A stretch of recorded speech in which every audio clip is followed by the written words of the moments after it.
Hello दोस्तों, चलिए आज के लेक्चर में हम सीखेंगे कि अगर आपने कोई टेंडर भरा है तो आपका टेंडर कब रिजेक्ट या कैंसिल हो सकता है, उसके पीछे क्या रीजंस हो सकते हैं।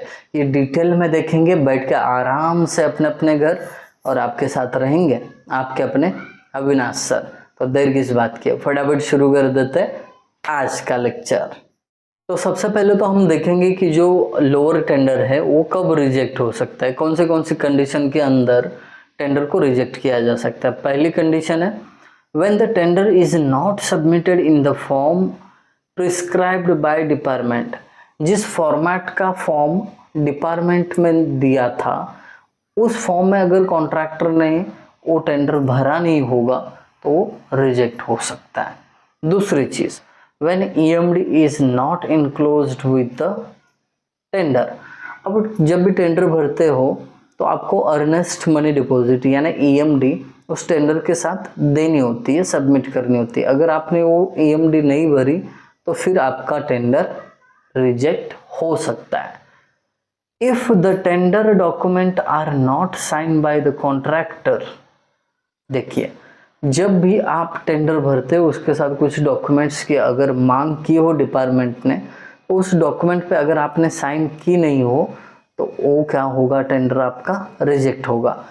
ठीक है, अगर आपने साइन नहीं किया, आपकी पावर ऑफ अटर्नी किसी और को है, उसने भी, आपके रिप्रेजेंटेटिव ने भी साइन नहीं किया, तो भी टेंडर रिजेक्ट होगा। अब देखते हैं फोर्थ रीजन जिसके कारण टेंडर रिजेक्ट हो सकता है। When contractor puts some conditions which are not acceptable to department। अब कॉन्ट्रैक्टर कुछ डिमांड्स रख सकता है या कुछ कंडीशंस बता सकता है कि मुझे ऐसे ऐसे काम करना है, इतने दिन में करूँगा, इतना पैसा लगेगा, कुछ भी कंडीशन हो सकती है। वो अगर उसने रख दी और वो कंडीशन डिपार्टमेंट को एक्सेप्टेबल नहीं है, एक्सेप्टेबल है तो बात ओके है, वो प्रोसीड कर सकते हैं आगे, बट डिपार्टमेंट को वो चीज़ एक्सेप्टेबल नहीं है आपकी जो कंडीशन है, तो फिर टेंडर रिजेक्ट किया जाएगा। Fifth, the lowest tender might be earn bad reputation in market. हो सकता है जो लोवेस्ट टेंडर है उसका रेपुटेशन जो है मार्केट में थोड़ा खराब है। वो क्यों होता है? This may be happen due to low quality material use और बैड कोऑर्डिनेशन। दो चीज़ें हो सकती है, उसने लो क्वालिटी का काम किया होगा और दूसरी चीज़ उसका जो कोऑर्डिनेशन विद डिपार्टमेंट है वो अच्छा नहीं रहा होगा, पहले का पास्ट एक्सपीरियंस अच्छा नहीं होगा, इसके लिए टेंडर उसका रिजेक्ट हो सकता है। छठी चीज़, टेंडर ऑफ अनएक्सपीरियंस्ड कॉन्ट्रैक्टर में गेट रिजेक्टेड। मानो कि आप रोड का टेंडर नोटिस निकाला है डिपार्टमेंट ने और उसमें कॉन्ट्रैक्टर को कोई भी एक्सपीरियंस नहीं है, कुछ भी काम नहीं किया है, पूरा फुल्ली फ्रेशर है, तो उस कंडीशन में भी कॉन्ट्रैक्टर का भरा हुआ टेंडर जो रिजेक्ट हो सकता है। सातवीं और आखिरी चीज, if the contractor have inadequate staff and equipments to execute the work, maybe that is the reason to reject his tender. तो क्या हो सकता है? स्टाफ की कमी है, इक्विपमेंट नहीं है, ऐसा अगर डिपार्टमेंट को समझ में आया आपका टेंडर पढ़ के, तो क्या होगा, डिपार्टमेंट बोलेगा इनको काम ही नहीं देना है, तो ये भी केस में आपका टेंडर रिजेक्ट होगा।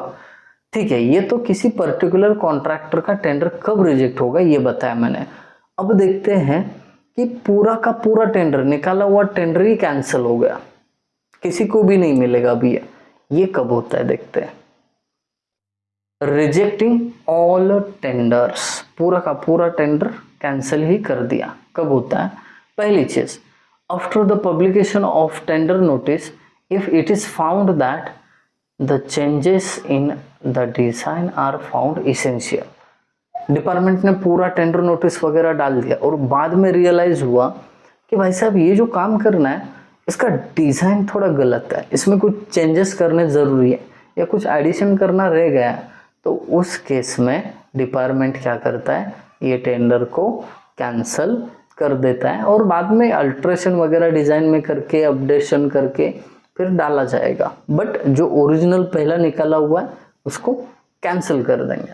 दूसरी चीज, if it is suspected that there is collusion among the contractors, अब जो आप टेंडर निकाले हो एज अ डिपार्टमेंट या एज अ कंपनी, उसको लेके कॉन्ट्रैक्टर्स में झगड़े हो रहे हैं, कुछ कॉन्फ्लिक्ट्स है उनके, तो उस केस में भी वो पूरा का पूरा टेंडर कैंसल हो सकता है। There is no competition for the work and minimum number of tenders are not received. कभी कभी ऐसा भी होता है ना कि कोई कंपनी ने या डिपार्टमेंट ने टेंडर तो निकाला है, बट वहाँ पे कॉम्पीट करने के लिए, वो काम लेने के लिए कोई भी कॉन्ट्रैक्टर इंटरेस्टेड है ही नहीं, और जितना मिनिमम नंबर ऑफ टेंडर्स आने चाहिए थे ना, टेंडरर जिन्होंने फॉर्म भरा है, वो अगर नहीं आए तो भी टेंडर कैंसिल किया जाता है। The lowest tender has coated very high rates, coated means QUA, अच्छा इधर स्पेलिंग जो है गलत है, QUOTED होना चाहिए, quoted very high rates than estimated rate.